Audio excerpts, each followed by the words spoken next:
여러분, 이 영상이 갑자기 이렇게 뜰 줄 몰랐어요. 정말 감사합니다. 그리고 읽기 진단 테스트랑 단어 테스트도 생각보다 훨씬 많이 들어왔더라고요. 처음 오신 분들을 위해서 짧게 자기소개하겠습니다. 저는 11년차 영어 코칭 강사이고 미국 주립대 학사, 일본 국립대 석사, 이공계 쪽을 나와서 현재 현업에서 해외 바이어들과 매일 영어로 일을 하고 있습니다. 그런데 이 영상을 보고 구독해주신 분들 중에 그래서 영어를 어떻게 해야 늘지 또는 왜 나는 점수가 안 오르지 이 생각하시는 분들이 진짜 많을 것 같아요. 그래서 오늘 영상은요, 영어 점수가 안 오르는 이유를 딱 정리해드리려고 영상을 찍었습니다. 결론부터 먼저 말씀드리면 영어 성적이 오르지 않는 진짜 이유는요, 읽는 방식이 아직 자동화, 체화되지 않았기 때문입니다. 여러분이 겪는 대표 증상들이 이런 게 있을 거예요. 단어장을 외웠는데 지문이 길어지면 무너진다. 두 번째, 해석은 했는데 그래서 도대체 무슨 말이야? 만 남는다. 세 번째, 문제는 맞을 때도 있는데 유형마다 일관성이 없다. 이 세 가지는 사실 다 같은 뿌리에서 올 수 있습니다. 읽는 방식이 자동으로 굴러가지 않는다. 그러니까 지문을 볼 때마다 매번 처음 보는 느낌이 들고 매번 끌고 가다가 중간에서 무너지는 거예요. 그래서 오늘은 그 자동화를 막는 대표 원인 4가지에 대해서 정리해드리겠습니다.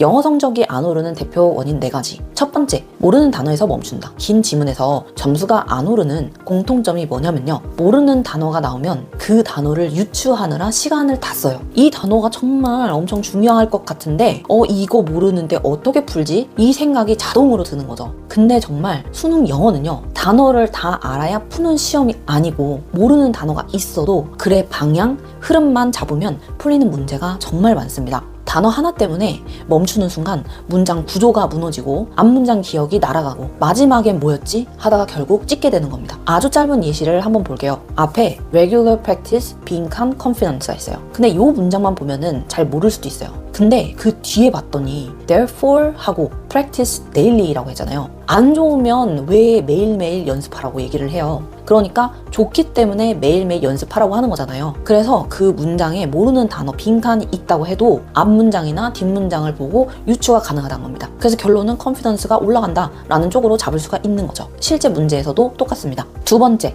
구조를 못 보고 줄줄이 번역한다. 이 방식으로 읽으면 어떤 일이 생기냐면요, 한 문장은 해석은 했는데 다음 문장으로 넘어가면 연결이 안 되는 거예요. 문단이 길어질수록 앞의 내용이 생각나지 않고 결국 뭐라고 하는 글이지? 하면서 무너집니다. 왜냐하면 머릿속에는 지도가 없기 때문이죠. 상위권은 읽으면서 자동적으로 이런 질문을 합니다. 지금은 원인 이야기네, 결과다, 대조네, 예시다, 근거다. 결론은 뭐야? 하지만 뒤집힌다고? 결국 하는 말이 뭐야? 이런 식으로 생각을 하면서 구조를 파악하면서 읽습니다. 이게 진짜 중요해요. 왜 하필 이런 표현이 나와 하면서 짜증내는 순간이 있을 거예요. 긴장하지 마시고 이거는 비교 구조이구나 하면서 구조로 잡으면서 해석을 하시면 훨씬 편하게 해석할 수 있습니다. 두 번째 예시를 보겠습니다. 첫 문장을 보면 일반적인 어떤 통념, 문장에 대해서 알려줘요. 그냥 상식적이거나 뭐 개념 설명이라든지 정의 이런 게 나오면서 시작할 때도 있습니다. 일단은 연구가 많대요. 라우지 바디라 있으니까. 근데 그 연구가 말하고 있대요. indicate. 한 속성에 대해서 흔히 결정을 하는 것과 관련이 있나 봐요. 결정 비용과 이익들을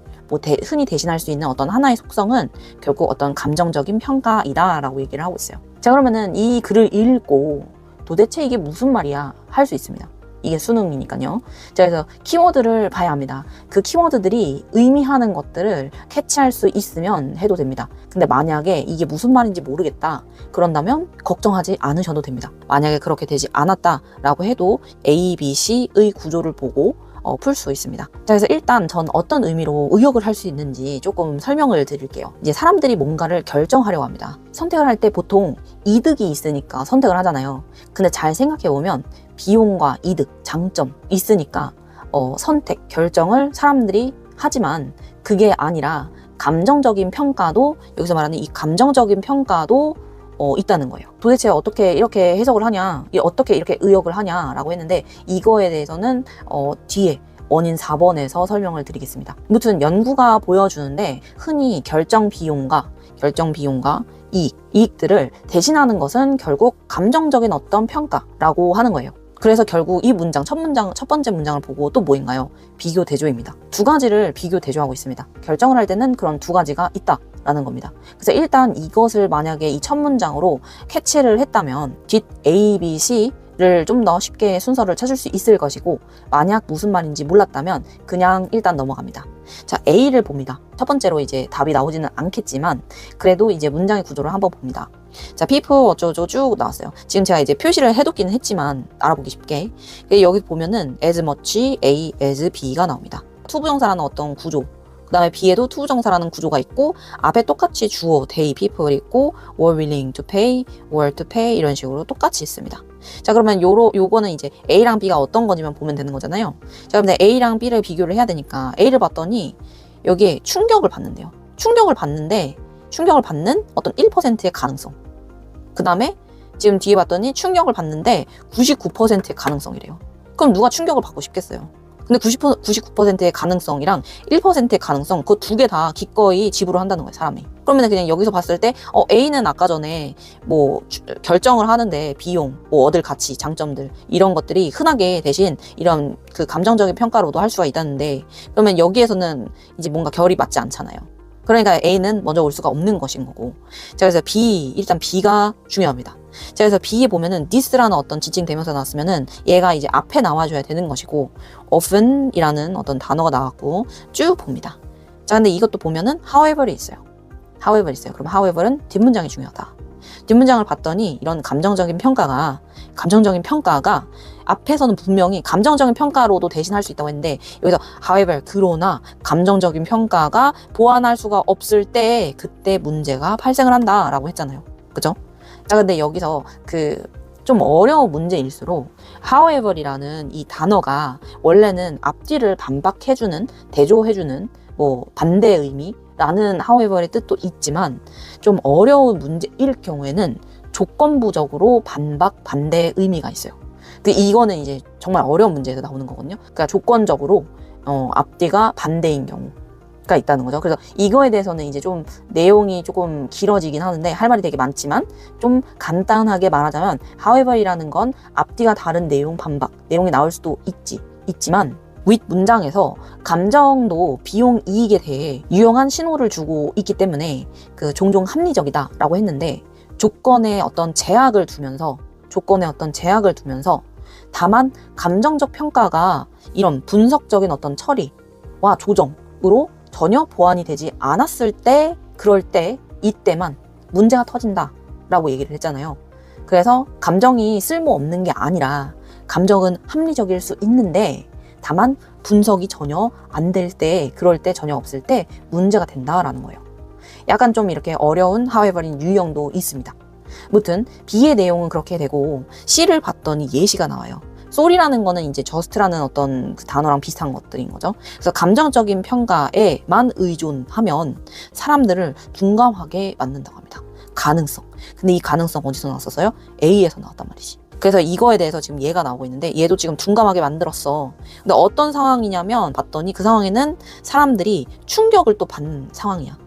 근데 그 충격을 받는 그 상황의 사람들은 또 둔감해. 가능성에. 그래서 그 예시가 뭐예요? A의 어떤 예시였다는 거죠. 그래서 결론적으로는 이제 순서로 보자면은 이 첫 번째 지문에서 만약에 어떤 그런 비교 대조라는 어떤 구조를 인지를 했다면 여기서 키워드를 잡고, 그다음에 B라는 this라는 게 보일 거고, 여기서 하나 더 말씀드리면 첫 번째 문장에서 regularly라는 흔히라는 게 지금 여기서 똑같이 often이라고 나왔거든요. 자주. 그래서 비슷한 동의어인 거예요. 그래서 B가 먼저 나오고, 그 다음에 조건부적으로 이럴 때 문제가 된다라고 얘기를 하면서, 예를 들어서 이 감정적인 평가는 사람을 둔감하게 만듭니다 라고 하면서 그거에 대한 예가 1%일 때도 99%일 때도 충격을 받는데도 기꺼이 사람들은 지불을 한다는 거죠. 그래서 결론은 B, C, A 순으로 되겠습니다.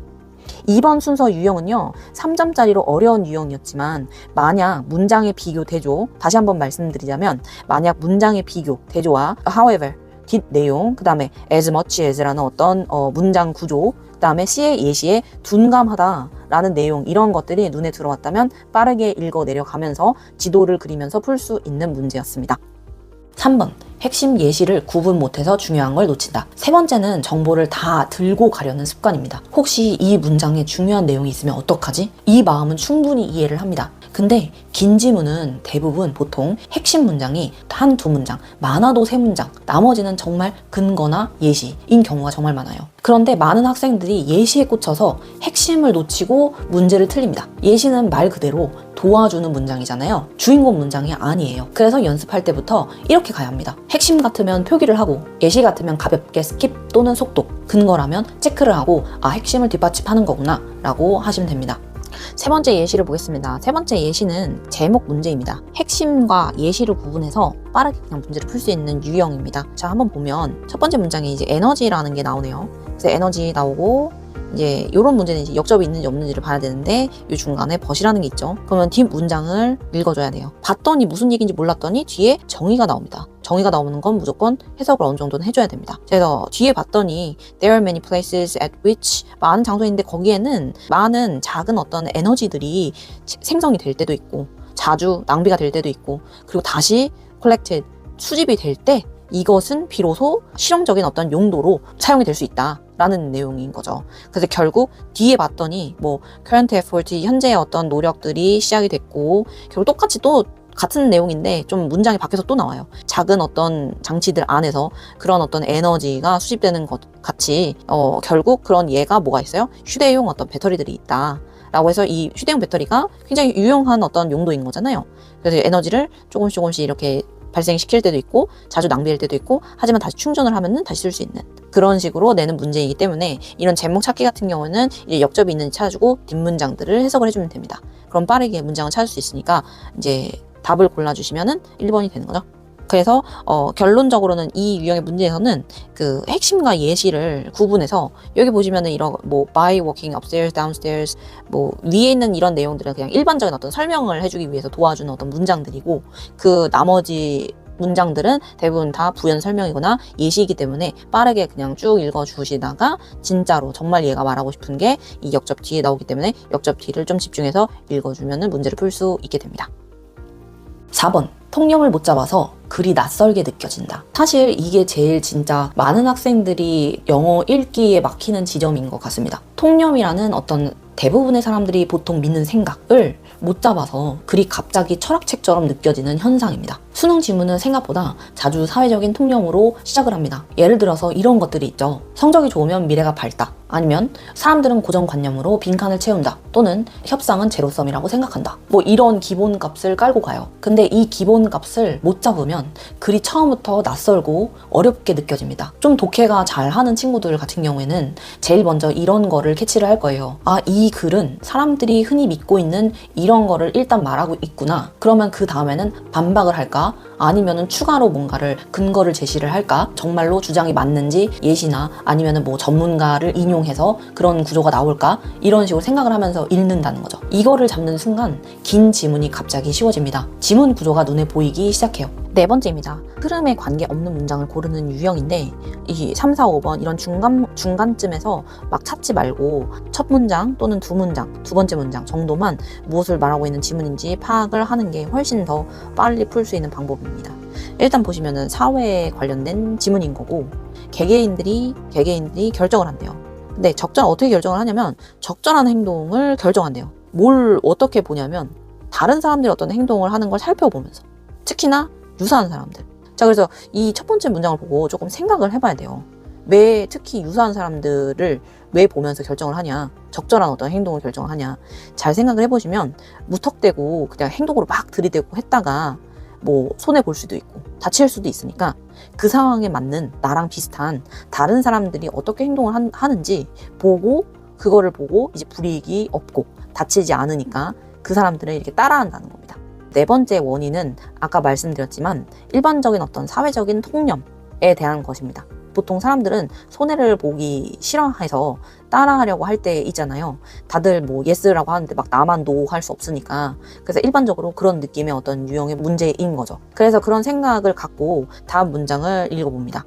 여기 보니까 사회적인 어떤 비교라는 게 나와요. 근데 왜 비교가 나왔냐? 뒤에 봤더니 이 사람들이 타당함을 계속 증명을 하려고 한다는 거예요. 그들의 어떤 의견들이나 결정들이 정말 적절했음, 그 상황에서 괜찮았음을. 왜냐면 맞았다는 거를 보게 되면 안심이 될 테니까. 그러면 비슷한 결인 거죠, 앞뒤가. 그 다음 문장으로 가면 결과적으로 결과적으로 라고 얘기를 했으니까 비슷한 결이 또 다른 문장에 나와야 합니다. 그래서 봤더니 유사한 어떤 친구들이라든지 동료들 이런 것들도 그러한 경향이 있다라는 거죠. 비슷하죠. 그 다음에 왜냐하면 뒤에 보니까 이런 사회적인 어떤 그 증명 이런 게 나오면서 그렇게 반응했던 어떤 사람들 쭉 보니까 특히나 어떤 효과적이다. 집단적으로 그런 어떤 성향을 가지고 있는 국가나 어떤 사람들한테는 더 효과적이다라고 얘기를 했으니까 결국 또 비슷한 어떤 결이 나오게 되는 거죠. 그 다음에 이제 4번을 보게 되면 즉 개인화라는 어떤 자아, 개인화된 어떤 자아가 뭔가 중심이자 어떤 기준이 된다고 얘기를 했는데 갑자기 집단이거나 아니면은 타인의 어떤 행동을 보호하는 게 아니라 자신에 대한 것들만 나오게 되니까 결국 답이 4번이 되는 것이고 그래서 35번과 같은 문제는 일반적인 어떤 통념을 통해서 먼저 주제 기준을 빠르게 잡았다면 빨리 풀 수 있는 문제였습니다. 오늘 결론 다시 한 줄로 정리를 하자면 영어 성적이 안 오르는 대표 원인은 4가지가 있습니다. 첫 번째는 모르는 단어에서 멈춰서, 두 번째는 구조 지도가 없어서, 세 번째 핵심 예시 구분이 안 돼서, 네 번째 통념을 못 잡아서, 글이 낯설어서, 그리고 이 4가지는 결국 하나로 합쳐질 수 있거든요. 읽는 방식이 아직 자동화 체화되지 않았다입니다. 여기서 이런 질문이 바로 떠오르실 거예요. 그럼 노베이스는 어디서부터 해야 하나요? 단어부터인가요? 아니면 문법부터인가요? 근데 둘 다 아니고요. 점수가 오르는 순서는 따로 있습니다. 다음 영상에서는 제가 실제로 학생들에게 체화시키는 방식대로 점수 올리는 순서, 구조 훈련을 딱 정리해서 알려드릴게요. 나는 왜 영어가 안 오를까? 고민이 많으신 분들은 채널 구독 꼭 해주시고 다음 영상에서 만나요. 여러분이 공부를 안 해서가 아니라 읽는 방식이 바뀐 적이 없어서 그렇습니다. 다음 영상에서 순서를 담아드릴게요. 안녕.